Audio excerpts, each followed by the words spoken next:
I just saw the Flash.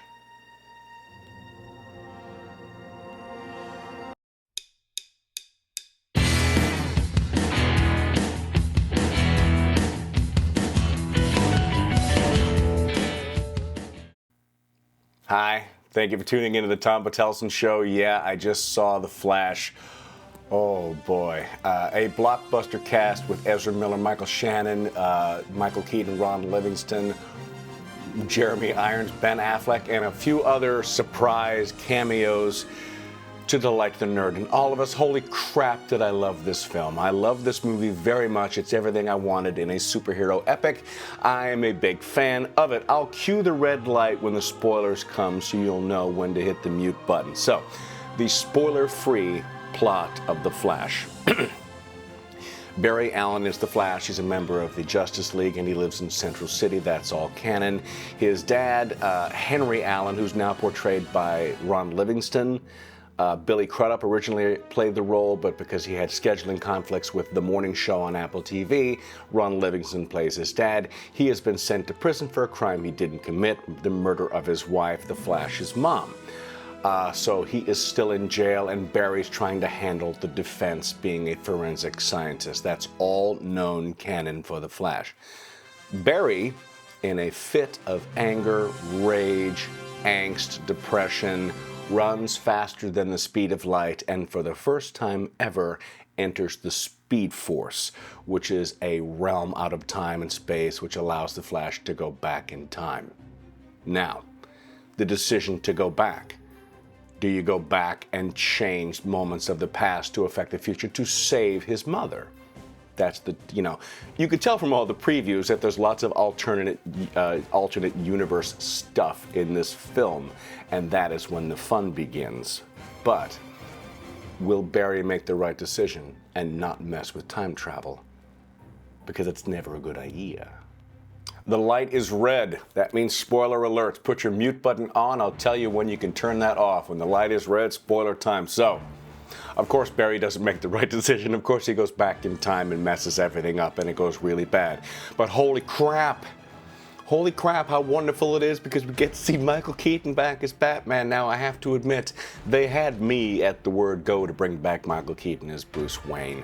And I wonder, does it work on any other level, or whether it's just me being a Gen Xer and craving Tim Burton's Batman?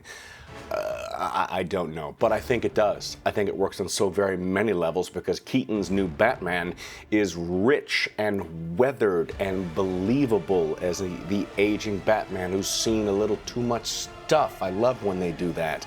And there are so many great moments of him being Batman. He's being a sage counsel to young Barry, talking to him about loss, about his own moments. There's a marvelous moment of Michael Keaton who is suturing up his arm and he's staring into the mirror when he realizes this is who he is, and he's kind of missed it.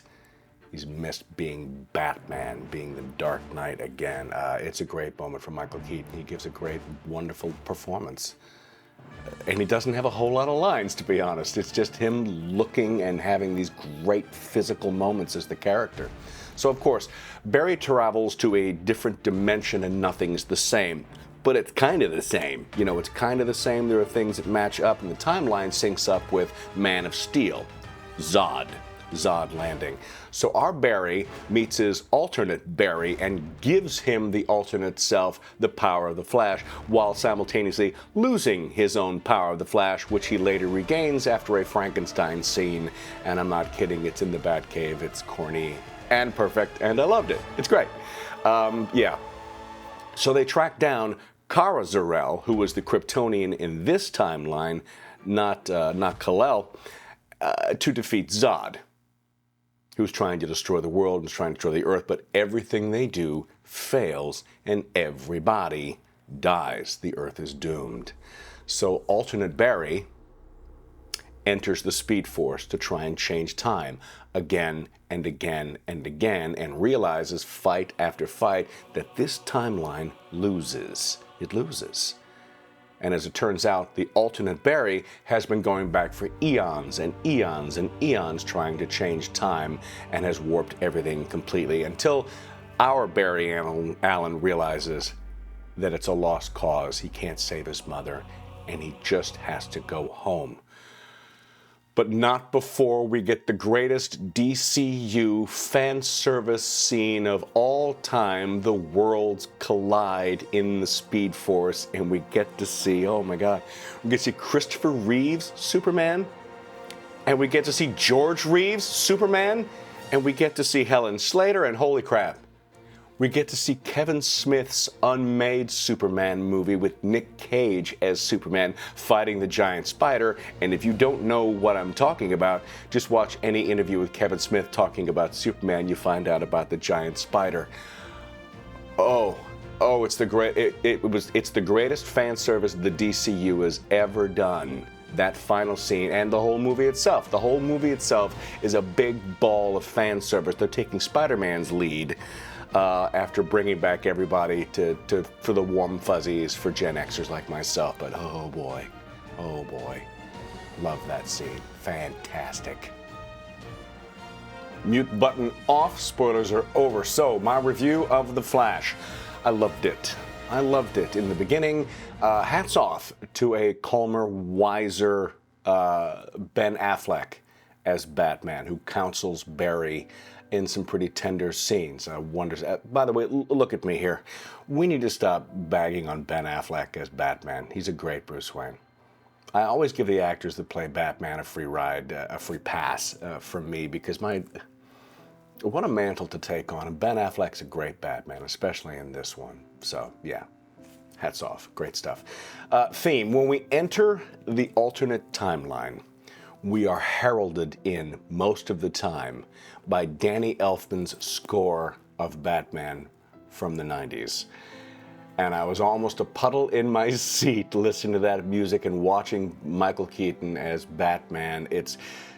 The movie could be subtitled The Flash, Mostly Batman, because there's so much Batman that you love on this. There's plenty of Flash, but there's a lot of Batman. It's mostly Batman. The action sequences are fun and inventive and creative. And speaking of Batman, it has one of the best bat hook scenes I have ever seen in a movie.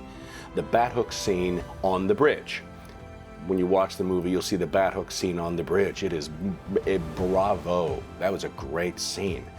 Comedically, Ezra Miller's funny.